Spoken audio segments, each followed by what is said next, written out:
Bom dia! E agora, dia 1º de setembro. Setembro chegou e com ele renovando as nossas esperanças e também com a certeza. Eu publiquei agora há pouco de que dias melhores virão. Setembro é um mês assim, que eu gosto muito. Setembro é um mês assim que eu, nossa, sempre achei maravilhoso. Traz já um arzinho de primavera, embora a primavera só comece mais ali para a segunda, né, quinzena do mês. Mas, gente, eu amo. O mês de setembro é um mês assim que me traz aquela coisa de, nossa, de uma renovação. Então, para mim é muito gostoso. Eu amo o mês de setembro. O mês assim, eu sempre falava muito para as noivas quando eu as arrumava. Se eu tivesse que me casar, eu me casaria no mês de setembro, porque eu acho assim um mês que já parece que ele abre as portas para um novo, para um renovo.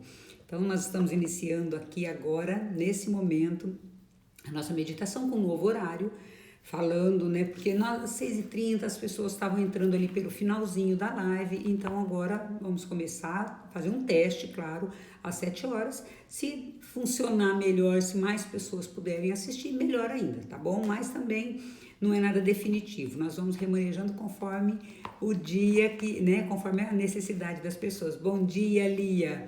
E lembrando que nós estamos aqui, né, meditando sobre esse livro, A Viagem do Outro Cristão. Então, agora com um novo horário, com um novo mês, com setembro, renovando todas as nossas forças, esperanças e a certeza de que Deus está intervindo em nosso favor sempre, todos os dias. E esse mês de setembro, que com as flores da primavera, e com esse ar já de primavera, inicia também a primavera no nosso coração. E que Deus nos traga muitas flores cheirosas, perfumadas na nossa vida, todas as graças e bênçãos que nós estamos aguardando, que são ao Senhor, né? Traz lá que nós estamos esperando aqui, firmes, fiéis, esperando que se cumpra a sua vontade na nossa vida. Então vamos lá? Hoje nós vamos falar sobre humildade e compaixão. Olha que tema bacana. 54 dias que nós estamos juntos, gente. Olha que coisa maravilhosa. E Deus vem nos dizer, ó meu precioso filho, você não será capaz de entender quão precioso é ao meu coração. Posso assegurar-lhe que o amo profundamente. Conhecer a extensão do meu amor por você apenas tornará o seu coração mais meigo. Conhecer o meu amor nunca gera orgulho. Pelo contrário, gera uma humildade incomparavelmente doce e preciosa. Olha que coisa linda! Esse tipo de humildade nunca é produzido simplesmente ao desembaraçar a alma do orgulho. Antes, é uma humildade harmonizada com a ternura e compaixão, visto que é uma resposta ao meu amor divino e dessa forma reflete a bondade do meu próprio coração. É uma qualidade de espírito que invade o mais íntimo da alma e, embora pareça estar escondida como um tesouro precioso no mais profundo do seu ser, na verdade ela nunca pode ser ocultada, porque a sua luz e glória irradiam de todo o seu semblante. Permito que outros vejam essa manifestação exterior do meu amor à medida que ministra, sim, enquanto olha de forma compassiva para a alma carente. É isso que de fato ministra a fome daqueles, mesmo antes de se falar uma única palavra. É essa reflexão do meu coração meigo e humilde que desperta e traz à tona uma reação. E ao fazê-lo, permite que faça contato com as pessoas certas e fale palavras aos ouvidos que eu abro. Saiba que à medida que recebe o meu amor e sua alma é saturada com a minha compaixão e graça divina, seu ministério é enaltecido e sua própria fome satisfeita. Jesus, quanta coisa, né? Nessa reflexão, meu Deus do céu, Jesus amado. Vamos lá por partes. Aqui hoje a autora não cita nenhuma passagem bíblica, mas nem precisaria também, né? Porque isso daqui é puro amor e compaixão, então quer dizer, do começo ao fim da Bíblia, nós vemos a graça, a misericórdia de Deus, a compaixão, o amor dele por nós, e justamente ele vem falar disso. Ó meu precioso filho, você não é capaz de entender quão precioso é o meu coração. Vem falar do amor de Deus por nós. Ele fala de um amor profundo, de um amor verdadeiro, de um amor sem julgamento, tão diferente do que nós muitas vezes praticamos. Nós precisamos, né, precisaríamos ainda e precisamos ainda aprender muito ainda e se espelhar tanto no amor de Deus. E ele diz que conhecer a extensão do amor de Deus, ele vai nos tornar mais meigos, mais dóceis. E verdadeiramente é isso. Você pode ver as pessoas que vão se santificando e aquelas pessoas que demonstram, que refletem o amor de Deus, elas têm uma bondade que é nata, né? Que é uma coisa que parece para elas é tão natural. Às vezes o que nós fazemos com tanto esforço, para eles é tão natural, para eles é tão tranquilo, para eles gente, é muito, sabe assim, aí eu imagino uma Madre Teresa de Calcutá naquela aquela compaixão, né? Aquele zelo. Então vai tornando o coração muito mais meigo.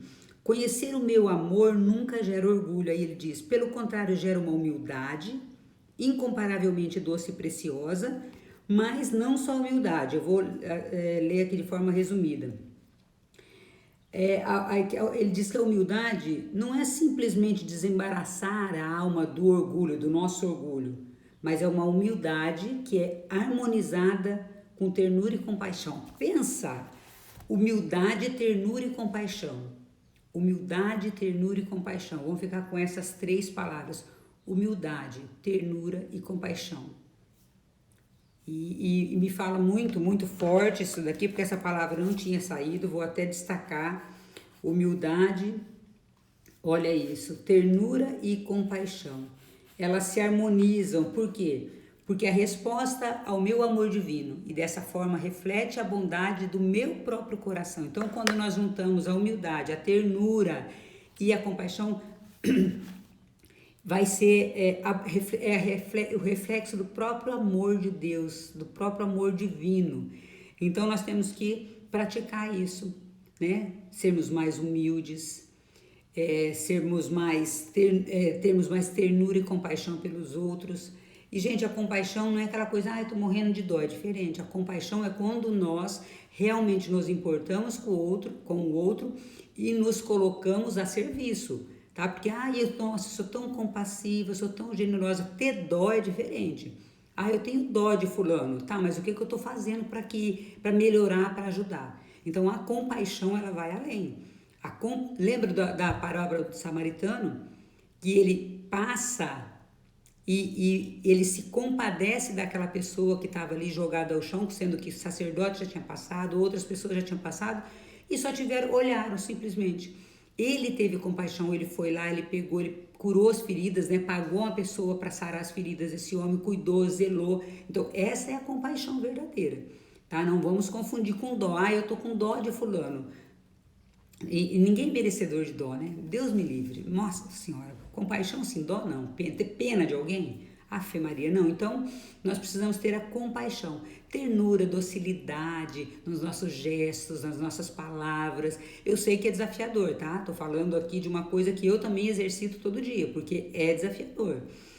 E humildade, gente, a humildade, ela precede todo grande sucesso. A humildade, ela, inclusive está na Bíblia, a humildade precede a glória. Ou seja, se eu me torno uma pessoa humilde, o que é uma pessoa sem arrogância, sem prepotência de achar que sabe tudo, que só a minha verdade é verdade. Às vezes a pessoa vem nos falar alguma coisa, você, não, eu que estou certo. Entendeu? A arrogância de achar que sabe, arrogar para si algo que você acha que sabe como verdade, só aquilo, só eu sei. E eu fiz isso muitas vezes, inclusive com meus filhos, de não ouvir o que eles queriam, né, dizer, de não parar nem para escutar, porque eu sei tudo. Porque imagina, eu sei, né? Então, nas pequenas coisas, começar a olhar onde nós estamos sendo arrogantes, de não ouvir o outro, não escutar o outro, né? O que é bem diferente. Então, de não escutar verdadeiramente o outro, de não pelo menos parar para refletir, será que essa pessoa está correta? Porque pode ser que não esteja, mas eu às vezes nem ouço. Eu tô tão preocupada em falar o que eu acho, a minha verdade, eu digo assim, em vomitar a minha verdade, que eu esqueço que o outro pode estar certo. Também, porque eu posso ter razão e a pessoa também. E não quer dizer que nós sejamos inimigos, vamos dizer. Que tal juntar a minha razão com a razão dele e de repente dar alguma coisa muito mais bacana do que eu ir para um enfrentamento. Então, essa humildade que nós precisamos, de tirar toda a nossa arrogância, de achar que só nós sabemos, a ternura, o zelo, o cuidado, né? A ternura na voz, a ternura nos gestos, a ternura, o carinho, o gesto de carinho, o olhar com ternura e a compaixão que eu falei, que é muito além de ter dó. A compaixão, ela anda junto com a ação. Ela tem que ter uma ação que faça com que efetivamente eu demonstre em gestos aquela compaixão por aquela pessoa. Ou seja, vou rezar por aquela pessoa, porque talvez eu não consiga fazer algo físico, vou ajudar aquela pessoa fisicamente de tal forma, mas eu posso fazer uma oração por aquela pessoa. Então a compaixão é isso, ela exige um movimento nosso, tá? Não é só ter dó. E aí, olha o que diz. Ai, gente, coisa mais linda. É uma qualidade, né? A humildade, ela diz que é uma qualidade de espírito que invade o mais íntimo da alma. Embora pareça estar escondida como um tesouro precioso, no mais profundo do seu ser, na verdade, ela nunca pode ser ocultada, porque a sua luz e glória irradiam por todo o seu semblante. E aqui eu quero fazer uma observação também com relação, olha aqui, permito que outros vejam essa manifestação exterior do meu amor à medida que ministra, sim, enquanto olha de forma compassiva para a alma carente. Aquela pessoa que reflete na luz de Deus. Deixa eu tomar uma aguinha que minha garganta hoje, né? Tô fazendo live à noite de manhã, então tá meio desafiador. Desculpa. Aquela pessoa que ela chega e ela traz uma paz, aquela pessoa que ela chega e ela traz uma serenidade, uma tranquilidade, às vezes a pessoa só de olhar, você já percebe que aquela pessoa é iluminada, que ela traz consigo uma coisa boa. Não tem pessoa que é assim, ela não precisa falar nada. A pessoa, ela chega num lugar, é uma presença de luz, é uma presença de Deus nesse lugar, e é isso mesmo que ele está dizendo aqui. A humildade e a compaixão são manifestações de Deus. E aí ele diz aqui, eu permito que outros vejam essa manifestação exterior do meu amor. Por quê? Porque é o puro amor de Deus que se manifesta através de nós, pela humildade, pela compaixão e pela ternura. E enquanto você olha de forma compassiva para aquela... Gente, sabe aquele olhar? E no coaching a gente fala o V0, aquele olhar de Jesus Cristo, aquele olhar que você olha para a pessoa, ela sente que você a ama só pelo olhar, só pela maneira que você olha, porque, gente, até o olhar ele pode ser arrogante. Até o olhar de uma pessoa, não tem pessoa que ela olha assim, com um ar de superioridade. Até no olhar a pessoa demonstra que ela é arrogante, se ela é arrogante ou não. Então, mas tem aquela pessoa que ela chega, gente, ela tem um olhar de amor, de ternura por todos que estão ali, independente de sexo, de tamanho, de posição social, se é criança, se é adulto. Então aquela pessoa, ela olha com um olhar assim que aquilo penetra na alma. E eu falo sempre que no coach é o V0, eu falo que é o olhar de Jesus Cristo, é aquele olhar onde ele passa por uma fração de segundo, ele te olha, mas ele consegue enxergar o ser humano que existe em você. E ele consegue enxergar nas piores pessoas. Porque é muito fácil enxergar num ser humano que nós consideramos um ser humano bom. Mas é difícil você enxergar, né, a alma de uma pessoa e olhar para aquela pessoa como um ser humano quando você olha para um homicida, quando você olha para um bandido, quando você olha para um corrupto, você enxergar nessa pessoa o ser humano que ainda resta nela é bem desafiador. E Deus, quando nós exercitarmos isso aqui, né, deixarmos nossa arrogância e nós exercitarmos a humildade, a ternura e a compaixão, olha o que Deus está prometendo para nós.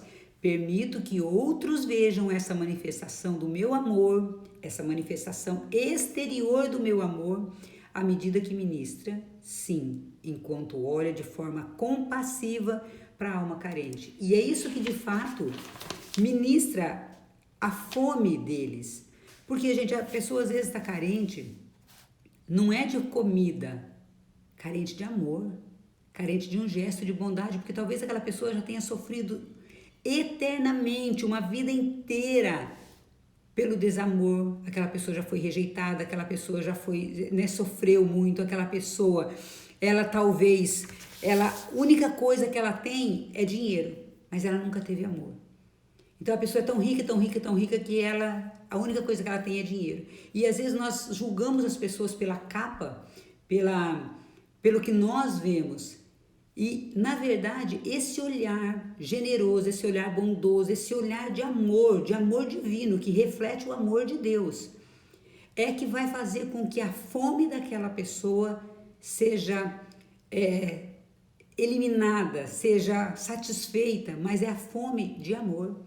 Então, mesmo que eu vá a uma comunidade, a algum lugar doar um alimento, vamos dizer que nós estejamos lá, vamos doar uma cesta básica, na hora da entrega, olhar com generosidade, com amor, porque aquela pessoa, talvez o único olhar de amor que ela teve na vida foi aquele dia que você olhou para ela.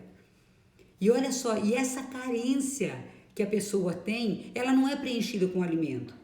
Ela não é preenchida com coisas físicas, ela é preenchida com amor, com a ternura, com a compaixão, com esse olhar genuíno de Deus. Genuíno, tem que ser um olhar genuíno. Tem que ser aquela coisa de eu te amo, eu te amo, eu te amo e eu demonstro esse amor nesse olhar. Nisso, mas como que é possível numa fração de segundos fazer isso? É possível.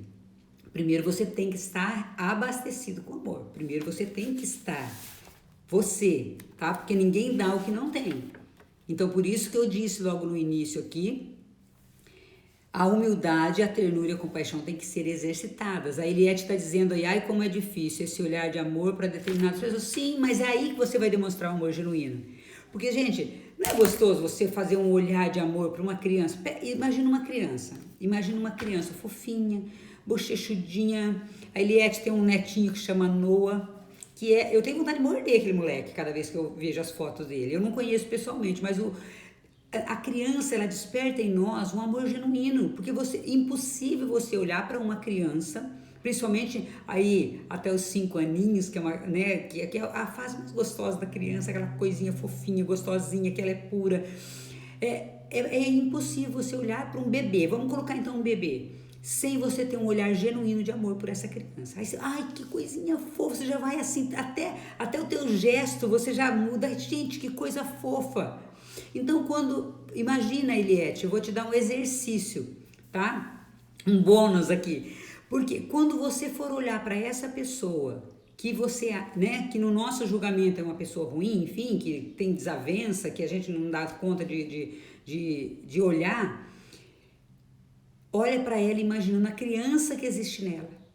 Por um momento você imagina que ela foi uma criança e que essa criança que ela foi ainda está dentro dela. Só que essa criança foi machucada, essa criança foi ferida, essa criança foi magoada e talvez isso fez com que ela se tornasse um adulto insuportável. Mas ele pode ser insuportável aos meus olhos. Aos olhos de Deus, não. Então aí nós temos que nos despir de todo o nosso julgamento e olhar para essa pessoa. E eu vou compartilhar uma coisa com vocês aqui, que eu até compartilhei com um coaching meu essa semana. Para eu perdoar uma pessoa, eu uso essa técnica de olhar para essa pessoa como a criança que ela foi um dia. Vocês lembram que eu disse que eu fui molestada, né, quando eu era criança? Para eu perdoar quem me abusou, eu fiz essa técnica. Eu olhava para essa criança e essa pessoa, eu me lembro dela numa foto pequenininha, uma foto ela criança, toda encolhidinha, toda, né, uma criança ali com todas os anseios de uma criança, com todas as dificuldades de uma criança numa família grande. E essa pessoa que me abusou é bem próxima de mim. Então, eu olhava para essa foto, eu memorizei essa foto e eu olhava para essa criança. Eu falava o que fez com que essa pessoa se tornasse o que ela se tornou. E aí eu consegui fazer esse trabalho de perdão, de perdoar o meu abusador, fazendo essa técnica. Claro, fazendo as minhas orações, pedindo a Deus, Senhor, me ajuda a liberar o perdão. E eu aí compreendi que essa criança, um dia como eu, pode ter sido machucada. Um dia como eu, pode ter sido ferida por uma outra pessoa também. Não estou dizendo que ela tenha sido abusada, mas eu não conheço a história dela. Mas ela também um dia foi ferida e machucada de alguma forma. Só que ao invés dela trabalhar, graças a Deus que eu consegui, aí eu fui muito grata a Deus, porque eu falei, gente, graças a Deus que eu não me tornei uma abusadora, porque geralmente quem é abusado se torna um abusador. Eu falei, então, para ele ter se tornado um abusador, muito provavelmente ele foi abusado, 90% de chance de que ele foi molestado um dia também, essa pessoa. Mas se não foi sexualmente molestado, ele foi molestado de alguma forma, ele foi abusado de alguma forma. E isso distorceu a identidade dessa pessoa, que se tornou um adulto e fez o que fez. Então, só assim, com esse exercício, eu consigo perdoar e eu ter um olhar de bondade, de generosidade para essa pessoa. Gente, é muito forte isso, mas é um exercício que funciona muito bem, porque eu olho para a essência daquela criança. Ninguém nasceu ruim, mas as condições, o meio e as situações, e às vezes a própria pessoa vai se deixando conduzir porque a pessoa tem o livre-arbítrio. Como eu tive o livre-arbítrio de escolher fazer o bem. E você também, Eliette, hoje, você tem o livre-arbítrio de escolher fazer o bem. É difícil? Muito. Desafiador demais. Só que você tem o poder na sua mão hoje de escolher amar essa pessoa ou odiá-la. Sabendo que o amor vai te conduzir para patamares maiores na sua escala da espiritualidade. E se você escolhe não fazer o bem, não precisa nem ser odiar a pessoa, mas não tratá-la da forma amorosa que Jesus trataria, você está atraindo para você coisas negativas que vão reverberar, às vezes, numa doença, alguma outra coisa, ou coisas negativas, enfim, de toda monta, né? Que aí é Deus quem se encarrega de julgar a pessoa e entender, olha, você podia nessa situação ter sido uma pessoa melhor. Então, é desafiador demais, é um exercício diário, por isso que a gente fala, nós estamos aqui num caminho de espiritualidade, não é vou ler uma mensagem e mudei a minha vida, não, é um exercício diário, é um exercício diário. Isso é necessário, exige muito de nós, mas é possível, à medida que nós formos dando os passinhos, porque tem pessoa também que é desafiador, né, gente? Valha-me Nossa Senhora, tem pessoa que, olha, você se depara com a pessoa, que nem você falou, é desafiador. Tem pessoa que entra na nossa vida e fala, oh misericórdia, meu Deus, me livra dessa bênção, né? Mas enfim, Deus vem justamente trazer essas pessoas para nós exercitarmos. Porque já pensou se a nossa volta só tivesse pessoas boas? Nós não precisaríamos exercitar a nossa humildade. Nós não precisaríamos exercitar a nossa ternura e compaixão. A gente viveria maravilhosamente bem. Mas Ele nos permite que isso aconteça para que nós possamos exercitar. Né? Então, ali, ó, você está dizendo que só conseguiu perdoar depois que aprendeu a oração do amor. Sim, então é o amor, gente. O amor e o perdão é uma decisão. Então, todos os dias nós temos que decidir, eu decido perdoar, eu decido amar, eu decido perdoar, eu decido amar, é decisão. Quando nós compreendemos isso, fala, caramba, está nas minhas mãos ser uma pessoa melhor. Aquilo que no coach nós falamos da autorresponsabilidade, eu sou autorresponsável. Eu produzo o resultado que eu quero produzir, porque quando você é criança, você não é responsável pelas suas ações. Mas a partir, aí talvez até dos 16 anos, não só 18, dependendo da maturidade da pessoa, já é responsável pela sua vida. Civilmente falando, só aos 18. Mas tem pessoa que, eu mesmo com 14, 15 anos, eu já era super responsável pela minha vida. Só que eu não era responsável em todas as áreas. Então, olha só, nós precisamos decidir todos os dias ser melhores. E aí diz aqui, ó, essa reflexão do meu coração meigo e humilde que desperta e traz à tona uma reação.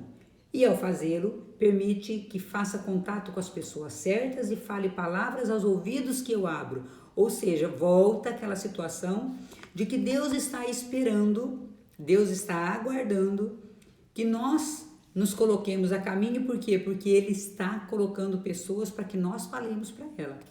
Saiba que à medida que recebe o meu amor e sua alma é saturada com a minha compaixão e graça divina, seu ministério é enaltecido e sua própria fome satisfeita. Então, Deus vai nos trazer pessoas para que nós possamos ministrar a palavra para essas pessoas, com nossos exemplos, tá? Porque não é só ministrar falando, é ministrar com nossos exemplos, com os nossos gestos, com o nosso olhar de compaixão. Eu estou ministrando a palavra de Deus para essa pessoa. Por quê? Porque quando eu tenho um olhar de amor para essa pessoa, ela sente o amor de Deus e aquilo vem, né, entra e fala, meu Deus, eu nunca senti tanto amor assim. É uma maneira de ministrar a palavra de Deus. Eu não preciso estar efetivamente falando, mas eu posso com gestos demonstrar esse amor que Deus tem por essa pessoa.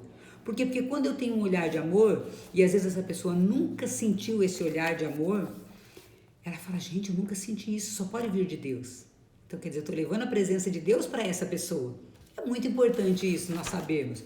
O meu gesto, minha maneira de olhar, minha maneira de comportar, leva para a pessoa um gesto grande de amor. Então, olha só como que Deus está esperando que eu e você ministremos a palavra para outras pessoas, levemos esse conhecimento para outras pessoas, levemos esse amor, essa ternura, essa compaixão para outra pessoa. Então, nós temos que nos despir de toda arrogância e deixar que Deus faça a obra na nossa vida. Por quê? Porque através de nós, quando nós olhamos para essa pessoa com esse olhar de amor e de certa forma acabamos levando a presença de Deus para essa pessoa, que ela sente esse olhar generoso e fala, gente, isso é de Deus. Nós estamos também nos abastecendo. E ele diz aqui, ó, à medida que você exerce o seu ministério, a sua própria fome será satisfeita. Então, nós estamos buscando algo de Deus, nós estamos buscando ser reabastecidos, e nós estamos buscando esse crescimento espiritual, nos abastecermos do Espírito Santo, nós temos que passar isso adiante, porque à medida que... Lembra do que eu sempre falo do cano enferrujado que eu sou e que Padre Aldinei fala? E, gente, aquele exemplo é fantástico. À medida que eu ministro a palavra para outra pessoa, seja ministrando efetivamente, falando a palavra, seja através de um olhar, de um gesto de carinho, que eu leve para as pessoas esse entendimento de que Deus a ama, eu também vou sendo curado, eu vou sendo reabastecido com esse amor de Deus. Gente, é fantástico um negócio desse.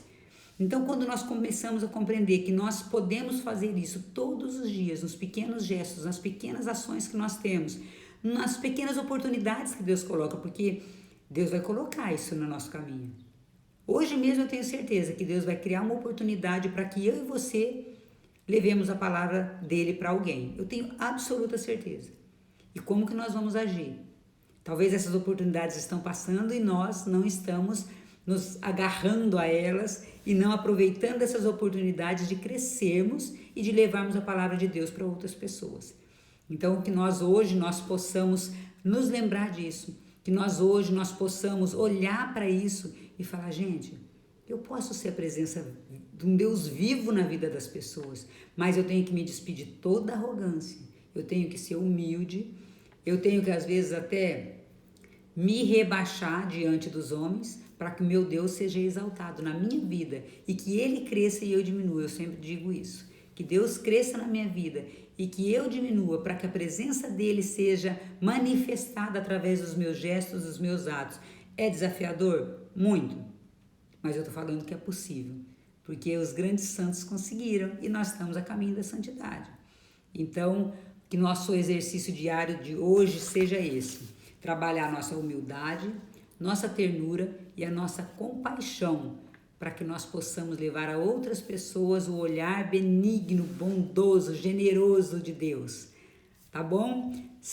Quase 7h30 já. Eu não sei se esse horário vai ficar melhor, nós vamos fazer um teste, tá? E aí eu espero que para vocês fique bom esse horário, né? Convido mais pessoas para participar aqui conosco e vamos meditando nessa palavra de hoje, a ternura,